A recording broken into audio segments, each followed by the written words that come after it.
Assalamualaikum warahmatullahi taala wabarakatuh. Allow me to introduce myself. My name is Clara Fitriani Putri. Dengan video ini saya akan menjawab mengapa pemerintahan dikatakan sebagai sistem. Nah, sebelumnya itu pemerintahan itu dapat didefinisikan sebagai sistem yang mengatur tata kelola suatu negara atau suatu wilayah tertentu.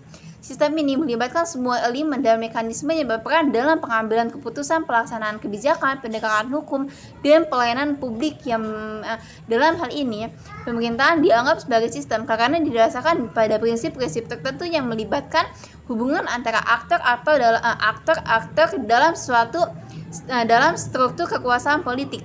Nah, pertama-tama pemerintahan dianggap sebagai sistem karena melibatkan berbagai elemen yang saling berinteraksi dan saling berkaitan satu sama lain.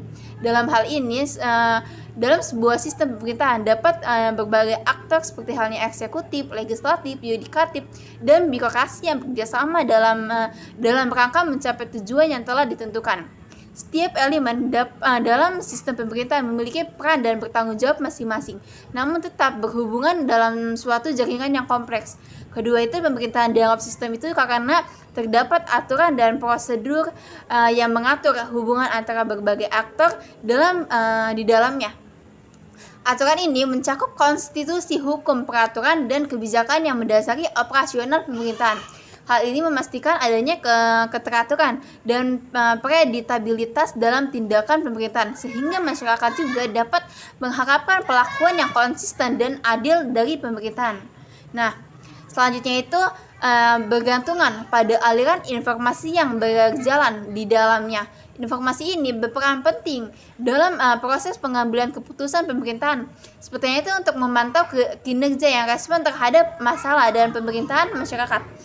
Aliran informasi ini terjadi berbagai aluran komunikasi mulai dari laporan resmi, pertemuan survei, hingga media massa. Dengan adanya sistem ini, komunikasi yang efektif dapat berjalin antara berbagai aktor pemerintahan. Selanjutnya juga membutuhkan koordinasi yang baik untuk mencapai tujuan bersama. Koordinasi ini melibatkan kolaborasi antara berbagai aktor pemerintahan agar kegiatan pemerintahan ini berjalan dengan lancar dan berhasil efektif.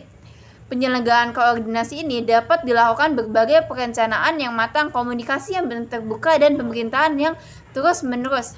Nah, selanjutnya juga pemerintahan juga bisa dianggap sebagai sistem karena adanya mekanisme pengawasan dan akuntabilitas. Dalam sistem pemerintahan ini terdapat lembaga pengawasan yang bertugas memastikan tindakan pemerintahan sesuai dengan aturan dan kebijakan yang telah ditetapkan.